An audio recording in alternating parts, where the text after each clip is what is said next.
Hi, I'm Maria Sanchez, and welcome to Video Voter with CAPS TV. Thank you so much for joining us and taking the time. With us, we have Tony Strickland, who is running for the 26th Congressional District. Welcome, Tony, to Video Voter. Maria, thanks for having me on. I really appreciate it. And it's our pleasure to have the opportunity to get to know you a little bit better.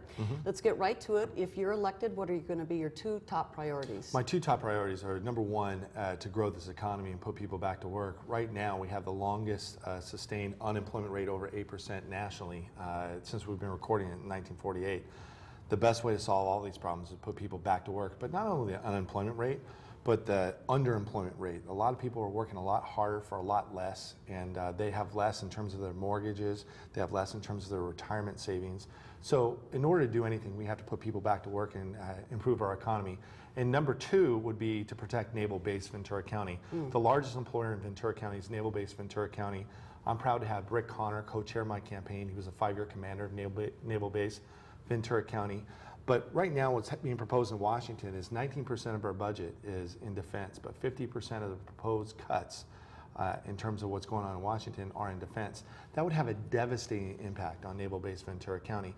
I think it's wrong in terms of a national security perspective, but it's also going to be a big ripple effect not to have a strong congressman fight for every single one of those jobs and help strengthen naval base Ventura County.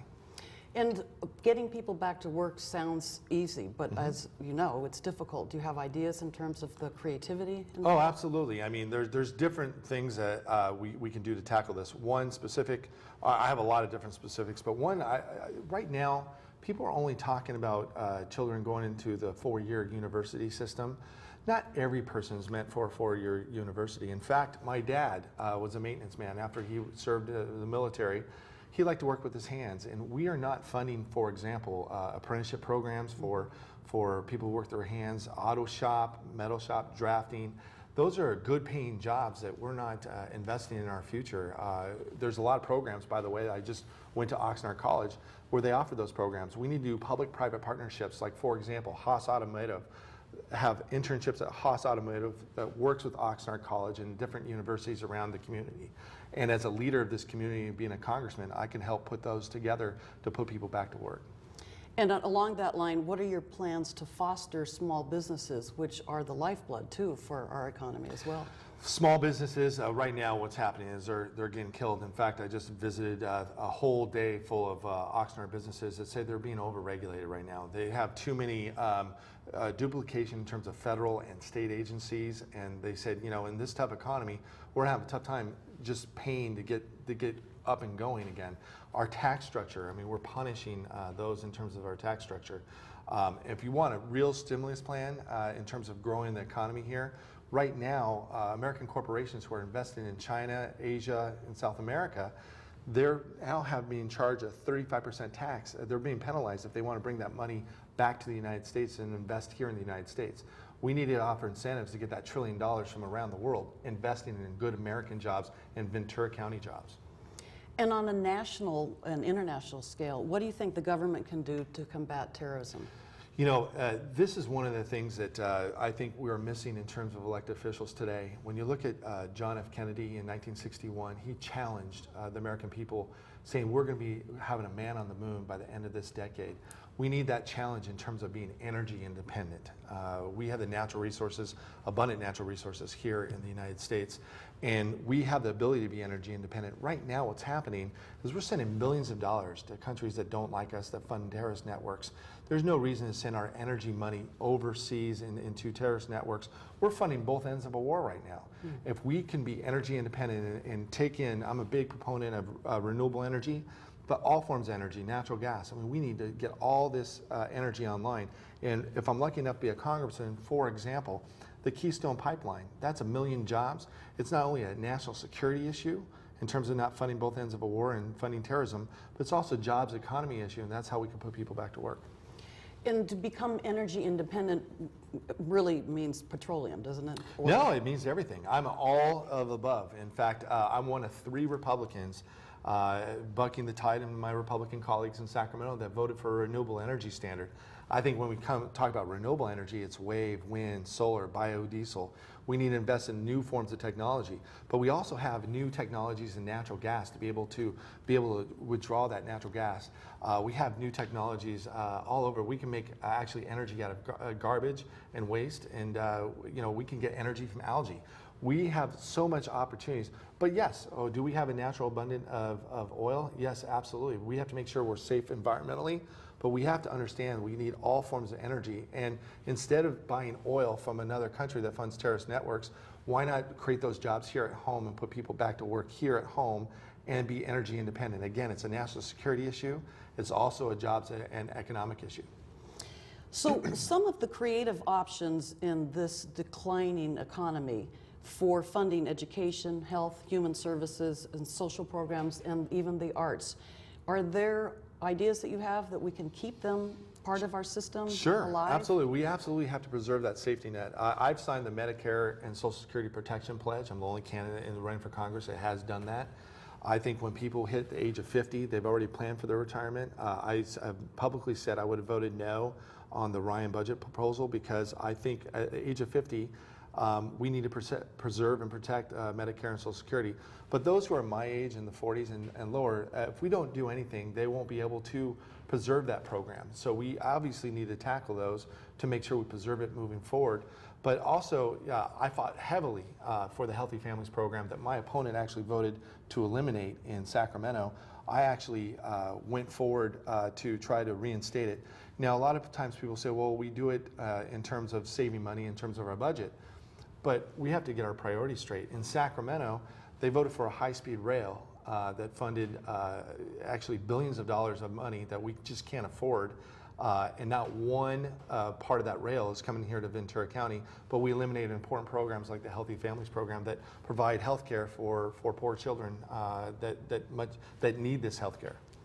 And moving right along, because we are in a time constraint, what are your ideas about helping the homeless?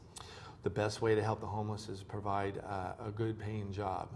And we also have to be a compassionate society. I've been very involved with Food Share. I've been on the board of Food Share.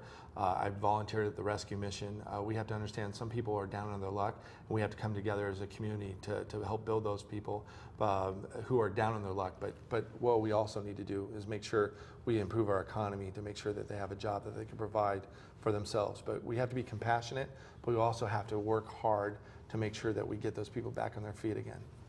And then, of course, mental health is an issue, it seems. No question. So your compassion. Yeah, no question. I've been very involved in mental health issues. I think one of the biggest mistakes Ronald Reagan made as governor of California is not funding the mental health system. And too many people who are homeless, they need the proper health care to move forward.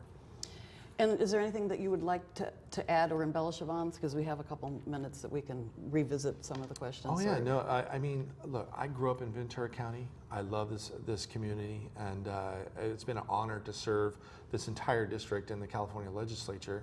I just hope that I'm lucky enough to get to Washington. Just the other day, someone asked me, well, you know, Congress is at all-time low. It has a 12% approval rating, and what's my response? And my response was, what are those 12% thinking that they're doing a good job? We actually need leadership. We need statesmen that are willing to work both sides of the aisle. I always have a philosophy, if it's good for Ventura County, I'm all in. It doesn't matter if it's a Republican idea or a Democratic idea. The only thing that I care about is it a good idea? It's a good idea for my community. If it's a good idea, I have a proven track record. Capital Weekly rates all the legislators in Sacramento, and I was the most independent thinking, second most independent thinking Republican that works across the party lines. And that's what we need more of, people that work across party lines to get things done for their community. And then just a little briefly about the base. I don't know if people know just how vital it is to the economy of the county. And number one employer, and I'm so proud to have Rick Connors, who's a 5-year commander. He knows what it takes, and he knows that he has faith in me to go to Washington to make a difference for those men and women wearing our country's uniform. But it's not just the base, but it's the ripple effect in terms of this economy. There's a lot of defense industry companies here in Ventura County that do work with Naval Base Ventura County. It's an important asset. It's a jewel in terms of the Naval Department, but it's a jewel here in Ventura County. That's why we need a strong leader day one to represent this community in Congress. Well, thank you, Tony. Tony Strickland, who is running for the 26th Congressional District. This is Maria Sanchez. Thank you for watching Video Voter. We'll be right back.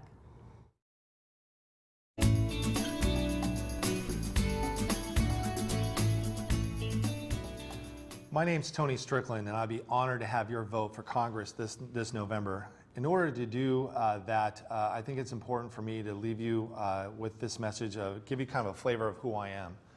A lot of times people talk about heroes in life, and I think they use that term very loosely. Some people talk about movie stars, some people talk about sports athlete. I'll tell you who the hero is in my life. My hero is my father, Sergeant First Class Donald Strickland.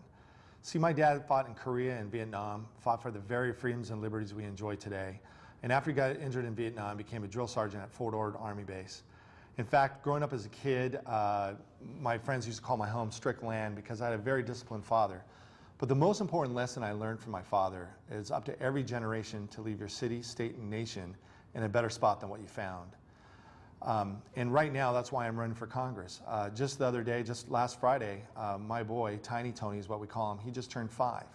And I have a beautiful little girl named Ruby Ruth who's going to turn 7 this October. And that's why I'm running for Congress, to make sure that they preserve and we do whatever we can, that they have the opportunities, the same opportunities I had growing up here in Ventura County. I grew up here in California. I grew up here in Ventura County. I love this community. That's why I'm running for Congress, to make sure that they have the same opportunities that I had in order to be successful. You know, too many times in politics these days, people talk about Republicans and Democrats. The reason why Congress has a 12% approval rating is because people aren't working together, and we lost that sense of leadership and that sense of statesmanship. And I'll tell you, as your next congressman, if it's a good idea, it doesn't matter if it's a Democratic idea or a Republican idea. It only matters to me if it's a good idea and a good idea for Ventura County. And if it's a good idea for Ventura County, I'm all in. And that's what I'll do. In order to do that and to understand where I'm coming from, it's important to understand my past. I served in Sacramento in the State Assembly and the State Senate. I've been honored to represent Ventura County in this whole district. And I have a proven track record of working across party lines to get things accomplished. There's been many bills where I've been the only Republican voice fighting for those bills, but it's because I thought it was a good idea. And I'm going to work with Democrats and Republicans to make sure we move this country forward and make sure we preserve those opportunities for my kids, your kids, and our grandkids. I'd be honored to have your vote come this November, and I'd be appreciative of more information that you would like to know about my campaign. Please go to my website at tonystrickland.com. And again, it's been a proud to serve you in Sacramento. I'm hoping to have the opportunity to serve you in Washington, D.C. Thank you.